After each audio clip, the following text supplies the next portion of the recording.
Imagine a war that lasts just 13 days. But in those 13 days, it completely redraws the map of South Asia and gives birth to a brand new nation of 75 million people.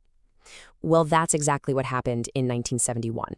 This is the story of how deep-seated anger over language, culture, and power exploded into a brutal conflict and ultimately created the nation of Bangladesh. So let's set the scene. It's December 3rd, 1971. Out of nowhere, the Pakistani Air Force launches a massive preemptive attack called Operation Genghis Khan. They bomb 11 different Indian airfields all the way from Srinagar to Agra. It was a complete surprise, a blitz designed to cripple India's air power before it could even get off the ground. That very same evening, India's Prime Minister, Indira Gandhi, goes on national radio. Her voice is calm, but the message is unmistakable. Pakistan had struck first. What had been a simmering, brutal civil conflict on Pakistan's eastern border had now officially exploded into a full-scale war with India. And that's the big question, right? How on earth does a war begin and end in less than 2 weeks with an entirely new country on the world map? The answer, you'll see, isn't found in those 13 days. It's in the 24 years of history that came before it, the story of a union that was, frankly, probably doomed from the very start. To really get this, we've got to rewind the clock all the way back to 1947. When the British Empire left India, they carved the subcontinent into 2 nations. One of them, Pakistan, it was a country unlike any other, created with a huge, fatal flaw built right into its DNA. Just look at this map. Pakistan was a country literally torn in 2. In the West, you had the government, the military, the seat of all political power dominated by an Urdu-speaking elite. But way over in the East, you had the Bengali people, over half the country's population, who spoke their own language, Bangla. And what was separating them? Oh, just 1,500 kilometers of their biggest rival, India. It was a geographic and cultural nightmare. And here's the real kicker. Even though the Bengali people were the majority of Pakistan's citizens, they were treated like second-class citizens from day one. All the power, the army, the government, the money, it was all concentrated thousands of kilometers away in West Pakistan. This wasn't just an imbalance, it was a recipe for serious resentment. And that resentment, it just grew and grew. And it really boiled down to 3 core issues that pushed the people of East Pakistan further and further away. It was a slow-burning fire fueled by language, economics, and just straight-up political suppression. The first major crack appeared over language. Can you imagine this? In 1948, Pakistan's founder, Muhammad Ali Jinnah, comes to Dhaka, the heart of the Bangla-speaking region, and declares that Urdu, a language spoken by a tiny minority, would be the only official state language. For the Bengalis, this was a direct assault on their very identity. The response was immediate. People took to the streets in what became known as the Bengali Language Movement. But on February 21st, 1952, students and activists protesting for the right to speak their own language were met with bullets from the army. 5 were killed. That day didn't just create martyrs. It cemented a powerful, distinct Bengali nationalism. It was the first blood spilled for their culture. The second major grievance? It was all about the money. And boy, was it lopsided. By 1970, the average person in West Pakistan was earning over 60% more than someone in the East. And this wasn't some accident of economics, it was a deliberate policy of exploitation.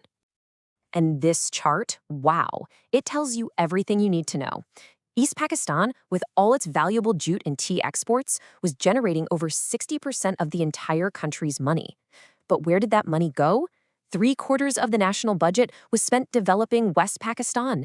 The East was basically a colony, funding the prosperity of the West while getting very little in return. So after decades of military rule and this simmering anger, things finally came to a head in 1970. Pakistan held its first ever free and fair general election. It was supposed to be a moment of hope, a chance to fix things. Instead, it lit the final fuse. The results were just stunning. They revealed a country that was completely fractured. A Bengali nationalist party from the east, the Awani League, won 167 seats. That's an outright majority in the whole country. But look closer. They won 0 seats in the west. And the top party in the west, they won 0 seats in the east. The country had voted like two completely separate nations. So what happened next? Did the winners get to form a government? Nope. The political and military elite in West Pakistan, led by Zulfikar Ali Bhutto and the military general Yahya Khan, simply refused to let a Bengali party rule the country. They just canceled the election. The democratic will of the majority was thrown in the trash. And that brings us to March 1971. This is the point of no return. The election cancellation leads to massive protests. The leader of the Awami League, Sheikh Mujibur Rahman, basically calls for independence. And the response from West Pakistan? It wasn't negotiation, it was force. This is the moment Pakistan's internal crisis spills over the border and becomes an international disaster. The West Pakistani military's response wasn't just a crackdown. It was a planned genocide, and it created a refugee crisis so massive that it forced India's hand. On the night of March 25th, the Pakistani army launched Operation Searchlight. And let's be clear, this was a systematic campaign to eliminate the Bengali nationalist movement by hunting down and murdering its leaders, students, intellectuals, anyone who was a voice for the movement. Just before he was arrested that night, Sheikh Mujibur Rahman declared Bangladesh an independent nation. The war for liberation had officially begun. As the Pakistani army tore through the countryside, people ran for their lives, and the result? 10 million refugees. An almost unimaginable number of people poured across the border into India, creating a humanitarian crisis that was completely unsustainable. Prime Minister Indira Gandhi did the math and realized that the long-term cost of housing these refugees would be way more than the cost of a short, decisive war. And that brings us right back to where we started. Pakistan knew India was training Bengali freedom fighters and was about to get involved. So they decided to strike first. Their attack on December 3rd was a desperate gamble, but it was the move that officially dragged India into a full-blown war. The war itself was shockingly quick and decisive. Just 13 days after it officially began, on December 16th, the combined forces of the Indian Army and the Bengali freedom fighters, known as the Mukti Bahini, had surrounded Dhaka, the capital. It was over. On that day, the commander of the Pakistani army in the east signed the official instrument of surrender. And along with him, 93,000 Pakistani soldiers laid down their weapons. To this day, it is the largest military surrender anywhere in the world since the end of World War II. With that signature, East Pakistan was gone forever. In its place, the new nation of Bangladesh was born.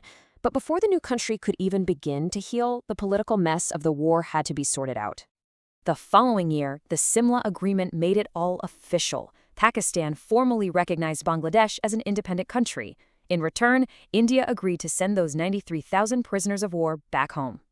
And Sheikh Mujibur Rahman, the man arrested on the first night of the genocide, was finally freed from prison and returned to Dhaka as the founding father of his nation. The birth of Bangladesh is, it's a powerful and pretty tragic lesson.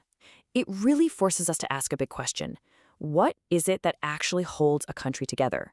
The founders of Pakistan believed that a shared religion was enough, but the birth of Bangladesh proved that when you deny a people their language, their culture, and their voice, no single bond is strong enough to stop them from fighting for their own destiny.